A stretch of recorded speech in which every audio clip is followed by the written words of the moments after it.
Arkadaşlar kanalıma hoş geldiniz. Ben İlker. Bugünkü videomuzda sizlere işleme nedir, nasıl yapılır, gereksinimleri neler ve nasıl para kazanılır bunlardan bahsedeceğim.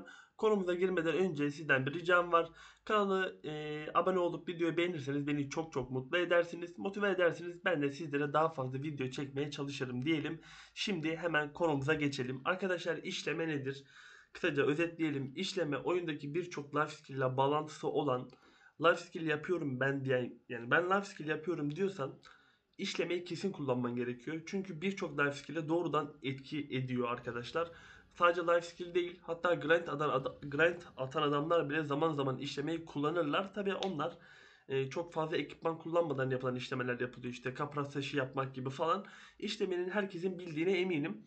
Ama işlemeyi bir life skill seviyesinde bundan para kazanılacak bir seviyede nasıl yaparız? Şimdi konumuz bu. Buna geçelim. İlk önce gereksinimlerden bahsediyorum. Arkadaşlar gereksinimler hani kesin olmazsa olmaz dediğimiz şeylerden bahsedeceğim. Tabii ki bir Pironne veya işte bir takı setine ihtiyacınız var. Bu noktada ben Logia Manos Logia ne bileyim bir tane daha var mavi takı ve Manos'u önermiyorum. Manos zaten Pironne olduğu için önermiyorum. Pironne'ye dönüştürün. Kaprasla yavaş yavaş basın. Burada takı seti kişinin kendi bütçesine göre şekillenecek. Onu siz bilirsiniz. Benimki şu ucuz bir build. 3 Floromos, 3 tane Pironne var. Birçok videoma bu soru geliyor. Floromosları nereden alıyorsun? Arkadaşlar iki tanesi entegre servetlerde sezon nişanıyla alınıyor. Bir tanesi Liana'da görevle alınıyor. İki tane entegre servet, bir Liana görevi. Bunu unutmayın. Şimdi 3 tane de Pironne setim var. Tak seti opsiyonel. Burayı geçelim. Peki zırh olarak ne kullanmalıyız? Manos mu, gümüş işlemeli mi? Arkadaşlar biliyorsunuz birçok yaptığım life skill'de her zaman size gümüş işlemeli öneriyorum. Ama İşlemede kesinlikle ama kesinlikle Monos kullanmanız gerekli. Pen Monos olmak zorunda değil. Tet Monos da kullanabilirsiniz. Arasındaki yaşam puanı farkı aslında güzel bir fark. Ama fiyatı düşündüğümüz zaman kişiye göre değişir diyelim.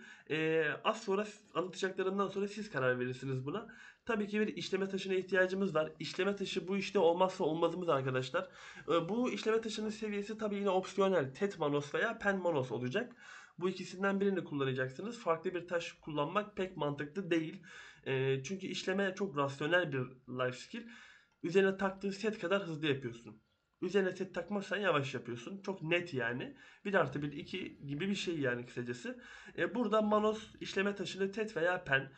Manos kostümü tet veya pen almanızı tavsiye edeceğim. Bu noktada ben ilk başta tet almıştım. Diğer videolarımdan görmüşsünüzdür belki. Tet Manos işleme taşım vardı. Hatta üzerimde Manos usta kostümü yoktu. Gümüş işlemeli takıyordum. Gümüş işlemelerinin faydalı olduğu veya iyi olduğu için takmıyordum. Kesinlikle yerine direkt pen almak istiyordum. Tet almak istemediğim için de boş kalmasın diye üstüm gümüş işlemeli takıyordum ama işleme kostümünün yani gümüş işlemelisi çok efektif değil, işe yaramıyor. Neden? Şöyle arkadaşlar. XP Manos ustayla da yüksek alıyorsunuz. Sebebi şu. İşleme yaparken sizin yaşam puanınıza göre işlediğiniz miktar artıyor. Tamamen miktar artışı şuna bağlı ama. Diyelim bir kere örnekle göstereyim arkadaşlar. Envanterimi boşaltalım. Birli işleme yapacağım şimdi. Onu göstereyim ilk önce. Bir tane diş budak koydum. Bakın topluya basmıyorum. İşleme taşınız varsa bu toplu açılır. Yoksa zaten toplu işleyemezsiniz. Tekli işleme yapabilirsiniz. Tekli işleme asla verimli değil. Ben size bir şeyi göstermek için yapacağım şu an. Arkadaşlar bir işleme dediğimiz bir şey var. Şu an bir işleme yapacak. Ona göre kafanızda baz alın. Anlatacaklarımı bir işledik. 5 tane bizden diş budak kereste aldı. 2 tane kalas verdi. Bu bir işlem arkadaşlar. 5 tane ürün olduğuna bakmayın. Bu bir işlemedir. Bunu unutmayın. 2 tane kalasımızı aldık. Bunu 1 ila 4 arasında veriyor bize rastgele olarak. Yanına şansa istinaden direkt kontrol plak de verebilir. O da tamamen şanstır. Yaşam puanıyla alakası yok. Miktarın alakası var. İşleme Masteris yan ürünlerin de şansını arttırmıyor. Sadece miktarla alakalı burada her şey. Şimdi arkadaşlar bir işledik 2 aldık. 3000 olsaydık bir işleseydik 2 almadan 2 değil de 3 alma ihtimalimiz artar mıydı? Artmaz. 4 alma ihtimalin de artmaz. Her zaman aynı ihtimalle alıyorsun. Yaşam puanın veya işleme başarı oranın burada bir etkisi yok. Onu baştan söyleyelim. Peki yaşam puanı ne işe yarıyor? Arkadaşlar şöyle yaşam sekmesine geldiğimiz zaman, işlemenin üstüne geldiğimiz zaman bakın şurada yazıyor zaten. Diyor ki Toplu işlemede 235 adetlik malzeme yığınını tek seferde işlenir diyor. Tamamen olay bu.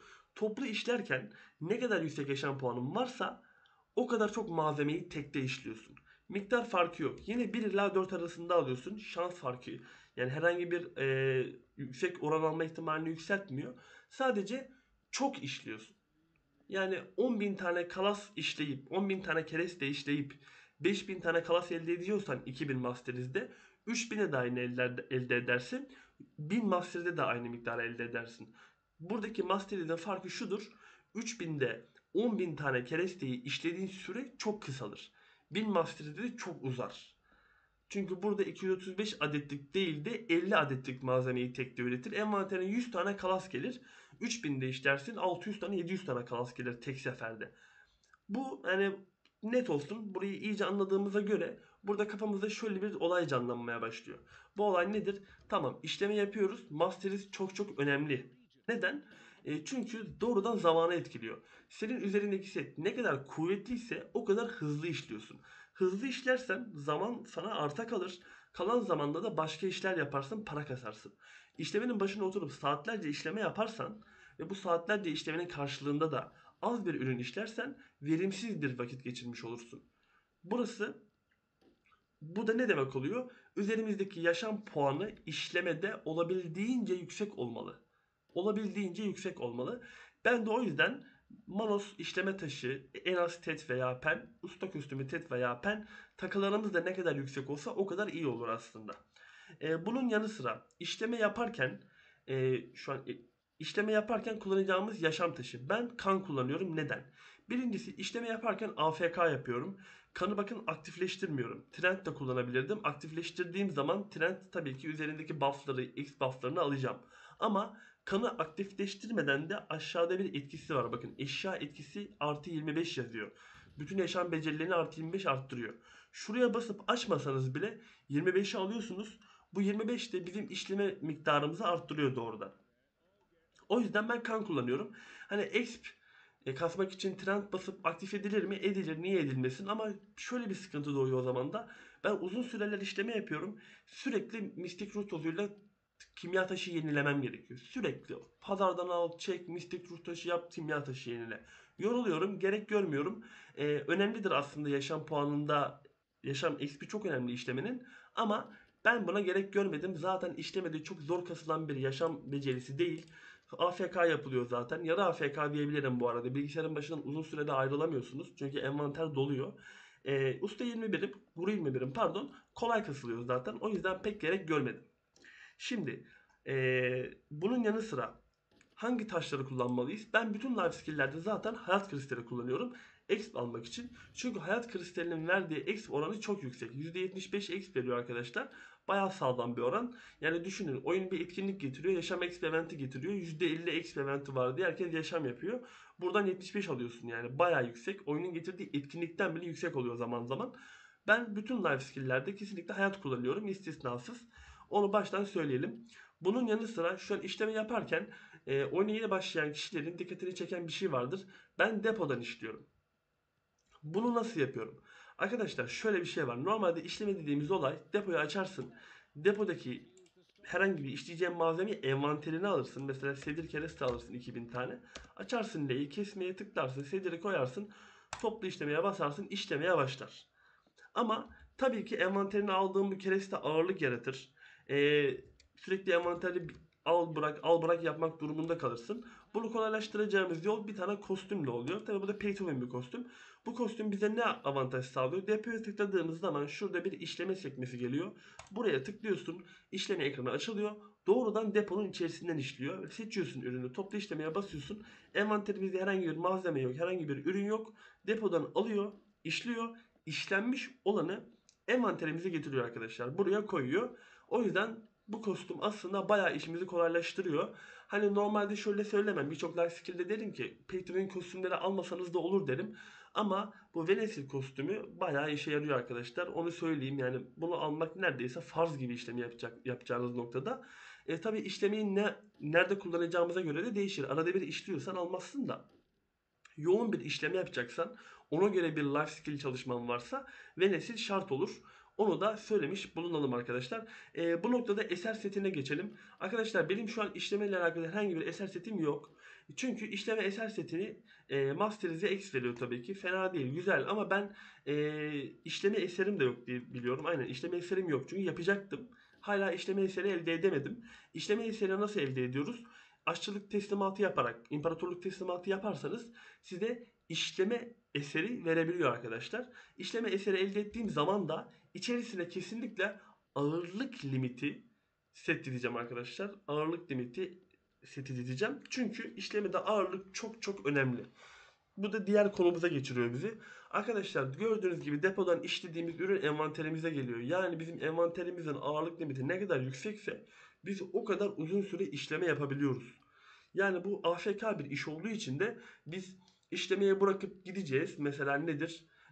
Ödevimiz var, ödevimizi yapacağız. İşte sevgilimizle muhabbet edeceğiz. İşte alt tabda dizi izleyeceğiz. Burada bize ağırlık limiti lazım. Eğer envanterinizde ağırlık limiti çok düşükse işlemeyi çok kısa sürede yapar. Hele ki böyle Manos Pen falan alırsanız envanter anında dolar. Yani başında beklemeniz gerekir. O yüzden ağırlık limiti çok önemli. Ben zaten ağırlık limitim benim çok az bu arada. Bu yüksek bir ağırlık limiti değil. İdarelik kullanıyorum şu an. İnce alınca ilk işim ağırlık limiti almak olacak. Kesinlikle alacağım. O noktada da zaten oyun şöyle bir şey yapmış. Şöyle göstereyim. Fonksiyon, ağırlık. Bu ağırlık limitleri sürekli indirimde bende. Nedendir bilmiyorum. Herkes de indirimdedir diye tahmin ediyorum. Bunları alabilirsiniz. Bayağı biraz pahalı tabii ama olsun. Lazım, bir kere alacaksınız. 400 ağırlık, 350 ağırlık. Buradan 750 ağırlık veriyor. Burası da bayağı bir ağırlık veriyor ki ondan 2 tane alabiliyorsunuz. 1.5K ağırlık buradan geliyor. Yani buradaki ağırlık limitleri ve şuradaki ağırlık limitlerini alarak kendinizi bu konuda uzun süre işlemeye adayabilirsiniz. İkinci bir ağırlık kazanma yolumuz ise peri arkadaşlar. Bakın peride şöyle bir beceri var. Bende bir tek o eksik bu arada. Onu da getirmeye çalışıyorum sürekli. Her indirime girdiğinde yuvar alıyorum. Bu da beni üzüyor. Yani bu perinin tamamen pay to win olması çok üzücü. Neden? Çünkü oyunda herhangi bir farm yaparak bu periye 5 seviye beceri getiremiyorsun. İlla yuvar istiyor. Yuvarın bir görevi yok, bir boss'u yok, bir şey yok, farmlanmıyor. İnciyle alacağım mecbur oluyor. Üzüyor insanı. Keşke böyle olmasa. Hafif adımlar becerisi var arkadaşlar. Bu da bakın bende biri var. Bunun 5'ini elde etmeniz lazım. 5'ini elde ettiğiniz zaman da şöyle oluyor. Ağırlığınız %100'ü geçince normalde yavaşlıyorsunuz ya. %125 olduğunda ancak yavaşlıyorsunuz. Yani size %25 bir ağırlık kazandırıyor. Burada oransal bir ağırlık veriyor. Yani sizde 10K ağırlık limiti varsa 12.5K ağırlığa kadar üstünüze ürün alabiliyorsunuz. İşleme yapabiliyorsunuz. Ağırlık limitine takılmıyorsunuz. Peri de burada bayağı önem arz ediyor arkadaşlar. Kullanacağınız yemek noktasında arkadaşlar bende bitmiştir. Evet, bitmiş zaten, o yüzden üzerinde yemek yok şu an. Hem size göstereyim hem de almış olayım. Gerçi vardır şurada, Eilton yazalım şöyle bir. Yokmuş. Arkadaşlar Eilton yemeği kullanılıyor. Esrarengiz olanı da var. Eilton varsa esrarengizinden alırım şimdi ben zaten. Bakın şurada esrarengiz olan Eilton yemeği var. 25 exp işleme başarı oranı %15 ve 300 ağırlık veriyor. Çok güzel bir ağırlık veriyor. Bayağı güzel. Yoksa bunun base'i var. Yani şeyi var. Şöyle sarısı var. Bu da ağırlık limiti 100, işleme başarı oranı 10 ve 10 işleme exp veriyor. Tabii ki bunu da kullanabiliriz. Şöyle üstümüze de alalım, bir yandan basalım. Çünkü işleme yapıyorum şu an. Bunun yanı sıra şimdi bir konuya daha değineceğim de şunu üstüme alayım.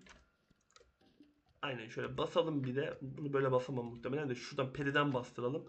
Seçimi sıfırla, Eilton'u seç, onayla. Şuradan bastık mı tamamdır. Şimdi bu kadar. Aslında işlemi çok basit bir life skill. Üzerinize takıyorsunuz ekipmanları, işlemeye başlıyorsunuz. Peki işleme noktasında verebileceğim bir tüyo var mı derseniz var. Şöyle ki şunu düşünüyor olabilirsin. Ya ben işleme yapacağım ama ileride yapacağım. Şu an boş vaktim var. İşleme kasmak istiyorum. İşlemeden exp kasmak istiyorum. En iyi ne ile exp kasarım? Birincisi arkadaşlar, işleme exp en iyi alabileceğiniz ürün 4 tane ürün var. Biri pamuk, keten, İpek böceği kolası ve yün. Bu 4 tane üründen yüksek miktarda işleme elde edebiliyorsunuz. Bunlar iyi işleme veriyorlar. Isıtıyorsunuz. İşte şu iplik haline dönüşüyor. Sonra kumaş haline de öğütmeyle dönüştürüyorsunuz. Zaten üzerinde de yazıyor. Bunlar çok yüksek işleme veriyorlar. Bir de bunların güzel bir avantajı var.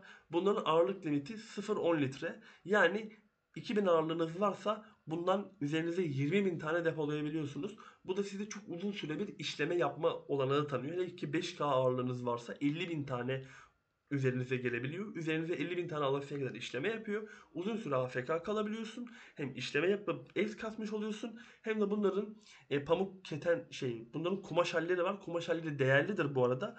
Pazara kumaş yazarsanız zaten görürsünüz. Hatta sadece bunu üretip para bile kasabilirsiniz. Bu bir para kasma yöntemidir. Bakın, keten kumaş 15K, pamuk kumaş 126K. Bir de bunun yünü vardı. İşte yün, ipek ipek şeyi falan da var. Bu hale getirip satabilirsiniz. Bunlardan kostüm de üretiliyor bu arada. Gümüş işlemeli kostümler de üretebilirsiniz. Yani işleme çok opsiyonel. Ev kasmak için ben kesinlikle bu 3-4 tane ürünü tavsiye ediyorum. Bunun yanı sıra ev kastın, peki işlemeden ben nasıl para kazanırım? İşleme bana ne katar? Arkadaşlar işte şöyle bir yaşam bir sayfamızı açalım. Bütün life skill'lerden tek tek örnek vereceğim. Toplama yaptığın, topladığın ürünleri işliyorsun. Toplamayla bağlantılı. Balıkçılık yaptığın, balıkları kurutman gerekebilir. Duruma göre değişir. Bağlantılı. Aşçılık yaptığın, zaten aşçılıkta kafa yapıyorsun. İşlemen gerekir. Avcılık yaptığın için aşçılık yapacaksın. Aşçılıkta un lazım, şeker lazım. Aşçılıkta da gerekli. Kimyada da gerekli. İşleme zaten eğitimi bilmiyorum. Eğitimi çok şey yok. Ticaretin anası. Yani ticaret yapan adam işleme yapmak zorunda zaten. Hani yapamıyorsun. Bildiğin yapamıyorsun.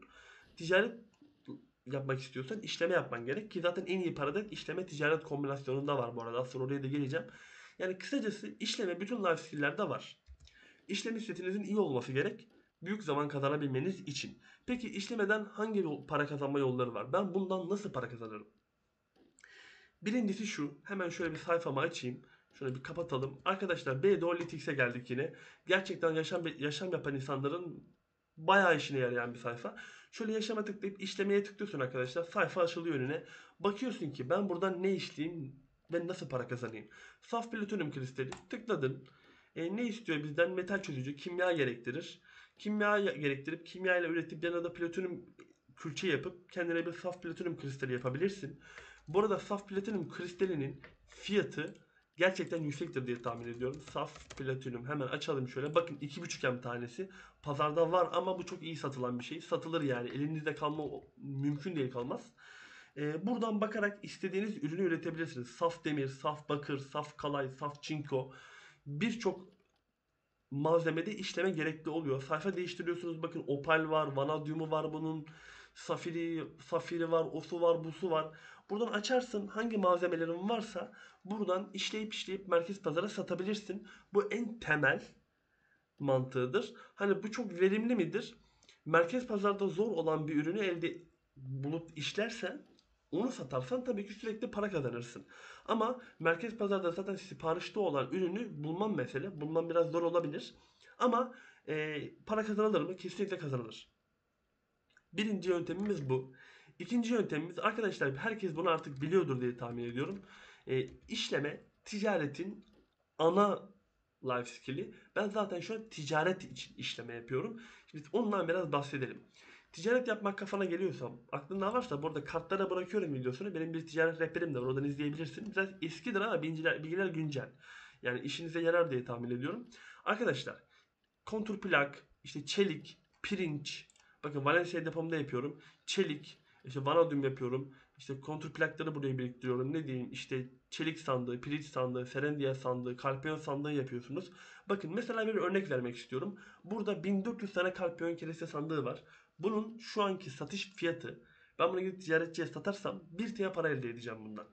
Bunu elde etmek için benim yaptığım iş nedir? Şu an sizinle konuşurken altta hesap işliyor. Ben işlediği ürünü buraya koyuyorum. Atölyeden, odun tezgahından işçi çalıştırarak Karpiyon odun sandığını üretiyorum. Daha sonra bunları Lompo köyüne, işte Bukpo'ya, artık nereye istiyorsanız yollayıp ticaret vagonuyla orada satıyorum. 1400 tanesi de 1 TL para ediyor. AFK yapılıyor. Çok güzel. Değerli pakete gerek yok. Çünkü merkez pazarla işin yok. NPC'ye satıyorsun. Ürünün satılmasını beklemek gibi bir durumun yok. Pasif olarak güzel bir para bırakıyor. İşleme bence yaşam yapmayan, grind atan adamın bile kesinlikle ama yapması gerektiğini düşündüğüm bir iştir. Bu ticaret olayında işleme bayağı mantıklı ve faydalı. Bunun yanı sıra İki yol gösterdik. Bir, işlediğin ürünü pazara satabilirsin. Elindeki değerli materyalleri tespit edersin. Ya da ticaret yaparsın. Ya da aşçılık yaparken işleme zaten çok büyük oranda lazım olacak. Neden? Şöyle onu da gösterelim. Ben aşçılık da yapıyorum bu arada. Aşçılık yaparken bize arpa unu lazım. İşte unu işliyorsun, öğütüyorsun. Hamur lazım, hamuru öğütüyorsun. Peynir lazım, sütü kurutuyorsun. Gibi gibi burada birçok malzemeyi zaten işleme yaparak elde ediyorsun. İşleme yapmazsan da pazardan para verip çekmen gerekir. Maliyetin yükselir. Ama boş vakitlerinde, boş zamanlarında alt tapta film izlerken işleyerek bunları yaparsan da tabii ki hesabına bir katkıda bulunmuş olursun. Para kasmış olursun. Para harcamamış olursun. Bu da faydalıdır arkadaşlar. Ama en temel, en yüksek kullanımı kesinlikle, yani en yoğun işleme kullanımı ticarette kullanılır. Ama dediğimiz gibi birçok life skill'inde olmazsa olmazıdır. Güzel bir life skill'dir. Hiç akarı yok, kokarı yok. Bulduğun ürünü işle, sat. İstiyorsan ticaret sandığı yap. İstiyorsan aşçılık ürünleri işle, aşçılık yap. Tamamen kişiye göre opsiyonel bir life skill diyebilirim arkadaşlar. Bunun yanı sıra işlemeyle alakalı olarak şöyle bir notlarıma da bakayım. Evet, kontrol ettiğinde söylemem gereken 3 başlık daha var. Kısa başlıklar. Birincisi işleme başarı oranı. İşleme başarı oranı ne işe yarar? Arkadaşlar, toplu işleme yapıyorum şu an veya tekli işleme yaparken. Tekli işlemeyi direkt kafanızdan çıkartın. Hayatınızdan da çıkartın. O yapılmayacak bir şey zaten. Toplu işleme üzerinden konuşalım. Toplu işleme yaparken 1 dakika gibi bir sürede bu üründen ürüne değişkenlik gösteriyor. İşleme başarısız olma ihtimali de var. Ekrana bir yazı gelir. İşleme planlandığı gibi gitmiyor. İşleme başarı oranı bu planlandığı gibi gitmiyor uyarısının gelme ihtimalini düşürüyor. Yani bu hatayı almadan tekrar sürekli işleme yapıyorsunuz. Bunun oranını düşüren bir buff diyebilirim. Bu çok gerekli midir? Yani çok az olması kötüdür. Çok az olursa üzerinizde sürekli olarak planlandığı gibi gitmiyor yazısıyla karşılaşırsınız. Yavaş işlersiniz. Bu da zamanınıza mal olur. Hani üzerinize bunu çok gereklilik gibi bir yığmanıza da gerek yok. Nedir mesela? İşleme kostümüm var. Yemek de bastım. Bir tane yemekten aldım. İşleme kostümü var şurada. Venesil. Buradan da geliyor. Eserlerimi işleme başvurularını koymama gerek yok. O kadar fark etmez bundan sonra. İstiyorsan kimya taşını da basabilirsin şöyle. Kimya taşının üzerinde de işleme başarı oranı var çünkü. Bunun dışında çok gerek yok arkadaşlar. Eserlerinizi işleme başarı oranı tavsiye etme. E, işleme başarı oranı seçmenizi tavsiye etmem. Öyle çok büyük fark yaratan bir şey değil ama hiç olmaması da kötüdür. Üzerinizde en azından yemek, işte Venesil'den falan olsun yani. Yoksa çok da yavaş işleyebilirsiniz. Onu da söyleyelim ama eserinizi yine eksik tercih edebilirsiniz. İçine de ağırlık seti koyarak uzun süre işleme yapabilirsiniz. İşlemede Masteriz nasıl çalışıyor? O da şöyle arkadaşlar. Bu da ikinci başlığımız. Şöyle işlemede üzerine geldiğiniz zaman bir işleme sekmesinde bir kesmenin üzerine geldiğimiz zaman diyor ki 235 adetlik üretimi tek seferde işler diyor ya. Her 20 masteriz bir adet işleme veriyor size. Yani 200 masterizm varsa buradaki 235 245 oluyor arkadaşlar. 10 tane ürün daha ekliyor. Yani buradaki temel mantık şu. Her 20 mesela şu an 1915'im ben. İşlemem şu an Guru kaç benim? Guru 21. 22 olunca 15 ya 5 masteriz gelecek 20 olacak. 236 tane ürünü tek seferde işlemeye başlayacağım. Bu 20-20 olarak değişiyor. Çok büyük bir cap aralığı yok. Birçok life skill'de biliyorsunuz cap'ler var. İşte 3000 2000'i görünce birden artar böyle buff'ı şeyi. Bunda da var aslında. Bir 20 Masters falan bir 2-3 ürün fazla işleme durumu var da çok büyük fark yaratmıyor. Hani size şunu söyleyemem kısacası. 1700 ol tamam ondan devam et ya da 2000 ol tamam ondan devam et diyemem. Öyle bir cap'i yok benim gözümde. Ne kadar çoksa o kadar iyi. Bir cap'i yok çünkü. Öyle aşırı derecede yükselten, bu ben 2000'i geçtikten sonra işlemem dağlar kadar arttı. Bütün dünyayı işliyorum, çar bana mısın demiyor. Gibi bir durum kesinlikle söz konusu değil. Ne kadar yüksekse o kadar iyi mantığıyla çalışıyor. Her 20 masterizde bir adetlik malzemen artıyor. İşleme başarı oranı da burada sizin nasıl işlem yaptığınızı başarısızlık ihtimalini düşürüyor. İşleme ile alakalı bunun dışında söylenecek pek bir şey yok arkadaşlar. Zaten basit bir life skill. Birçok life skill'in arası ve size olabildiğince kar sağlıyor. Hani şunu ekleyebiliriz. İşlem yapacağım diyorsan Kesinlikle. Mesela bakın şu an ben şunu göstereyim. Depomu açıyorum. Veli depodayım. Veli depomda bir sürü malzeme var gördüğünüz gibi. İşçilerimi açıyorum. 153 tane işçi var. Daha da artacak bu tabii ki. Katkı puanı kasıyoruz yavaş yavaş. Buradaki malzemeleri ben market pazardan hepsini almıyorum. Ucuz olanları alıyorum. Mesela nedir? Demir. Ben sürekli demir çekerim pazardan. Ucuz çünkü. Kömür alıyorum yanına. Çelik yapıyorum. Ondan sandık üretiyorum. Ama kereste daha hiç almadım. Gerçekten hiç almadım. Çünkü ben aşçılık yaparken, uyarı geldi bu arada yukarıya, işleme başarısız oldu. Aşçılık yaparken bana zaten işçilerim biriktiriyor bunlara. Ben gece balığı bırakıyorum, işe gidiyorum, geliyorum, envanter depo dolmuş. Yani işçi sistemi, işleme yapan bir kişi için ben işlemeden para kazanacağım, ticaret yapacağım ve işleyip satacağım pazara diyorsanız %100 lazım. %100 arkadaşlar kesin lazım. Ya şu işçi sisteminin oyunda lazım olmadığı bir yer yok zaten. Gerçekten yok. Çünkü temel mantık zaten nedir? İşçi çalışıyor sana malzeme getiriyor. Ücretsiz bir şey veriyor. Daha ne yani? Daha ne ötesi mi var? Sana malzeme veriyor beleşten. Onları işleyip paraya dönüştürüyorsun sen de boş vakitlerinde, zamanlarında AFK olarak. İşçi sistemi kesinlikle lazım. Bunu da unutmayalım. Bunun dışında işlemeyle alakalı söyleyecek pek bir şey kalmadı. Yani kafamda unuttuğum bir şey var mı diye bakıyorum ama yok. Zaten basit bir life skill. Master'ı ne kadar yüksekse o kadar iyi olur. Master'izi yükseltip işlemi yaptığınız sürece de tıkır tıkır para kazanırsanız diyelim. Ve hepinize teşekkür ediyorum arkadaşlar. Videomu izleyip kanalıma abone olduğunuz için. Desteklerinizi lütfen benden esirgemeyin. Bir beğeni, bir abone olmak, bunlar ücretsiz şeyler. Beni motive ederseniz ben de sizlere olabildiğince yardımcı olmaya çalışırım. Hani bu karşılıklı bir ilişki gibi görmeyin. Sadece motive olmak beni gaza getirir yani, insanoğluyuz, hepimizin duyguları var. Siz de takdir edersiniz ki siz de bir iş yaptığınız zaman iyi olduğunu düşünürseniz daha çok yapasınız gelir. Kötü olmuyor, bir işe yaramıyor, ben bunu yapıyorum ama boş deyince de yapmak istemezsiniz. Bu açıdan hani sizden tadan bir maliyet olmayan bir şey. Bir beğeni, bir abone ol. Bitti, bu kadar. Başka hiçbir şey istemiyorum. Hepinize teşekkür ediyorum. Keyifli oyunlar. Hoşça kalın. Bay bay.